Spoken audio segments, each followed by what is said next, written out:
7 fakta sunat di Alkitab. Sunat biasanya dikaitkan sebagai tanda pemeluk Islam. Karena itu jika ada pria yang pindah agama Islam, maka pria itu disunat. Apa kata Alkitab tentang sunat? Simak 7 fakta sunat di Alkitab. 1. Sunat, tanda perjanjian tentang tanah perjanjian.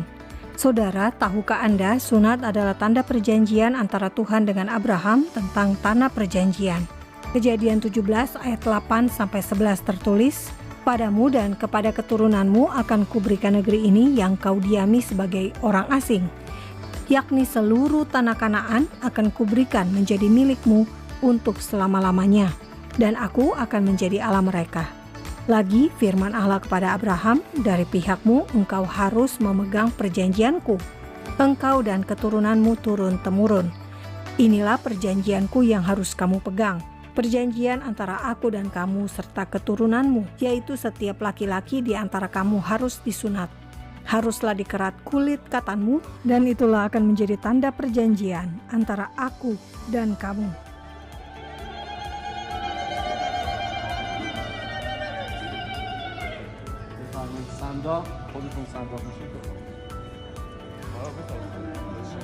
Dua, sebelum masuk tanah perjanjian harus disunat. Karena itulah ketika bangsa Israel akan masuk tanah perjanjian, maka Yosua menyunat pria yang lahir di padang gurun dan belum disunat.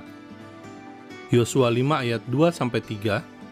Pada waktu itu berfirmanlah Tuhan kepada Yosua, "Buatlah pisau dari batu dan sunatlah lagi orang Israel itu untuk kedua kalinya."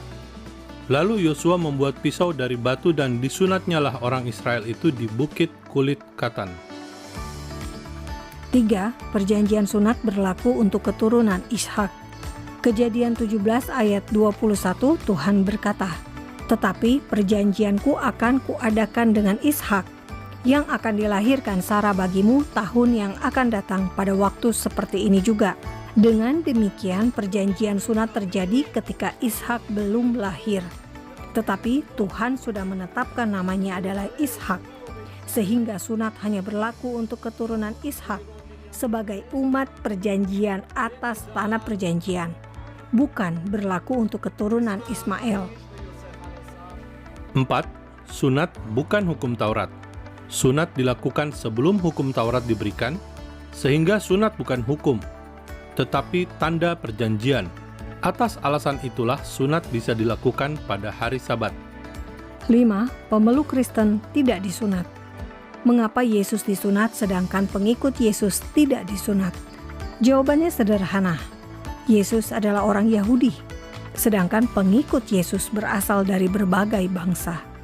Orang Yahudi berhak atas tanah perjanjian, sementara pemeluk Kristen berasal dari berbagai bangsa yang tidak harus menetap di tanah perjanjian. 6. Mengapa ada sunat Kristus? Kolose 2 ayat 11 tertulis, "Dalam Dia kamu telah disunat, bukan dengan sunat yang dilakukan oleh manusia, tetapi dengan sunat Kristus, yang terdiri dari penanggalan akan tubuh yang berdosa." Dengan demikian, jika orang Yahudi melakukan sunat yang dilakukan oleh manusia, orang Kristen disunat dengan cara melepaskan tubuh yang berdosa, dengan cara menerima Yesus Kristus sebagai Tuhan dan Juru Selamat. 7. Sunat hati. Saudara, meski sunat fisik adalah tanda perjanjian untuk bangsa Israel, namun Alkitab juga menyebut sunat hati. Ulangan 10 ayat 16 tertulis, "Sebab itu sunatlah hatimu dan jangan lagi kamu tegar tengkuk."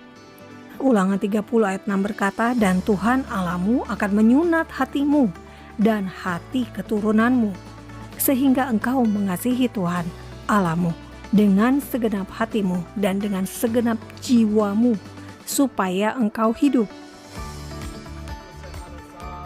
Kesimpulannya, sunat adalah tanda perjanjian tentang tanah perjanjian untuk bangsa Israel. Sunat yang Tuhan mau untuk bangsa-bangsa adalah sunat hati oleh Kristus, yakni mengasihi Tuhan dengan cara meninggalkan dosa. Jadi pengertian tentang sunat dalam Alkitab justru sangat dalam.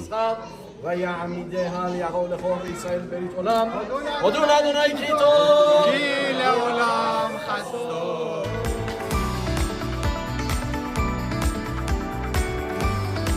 Salam damai dari Fakta Israel.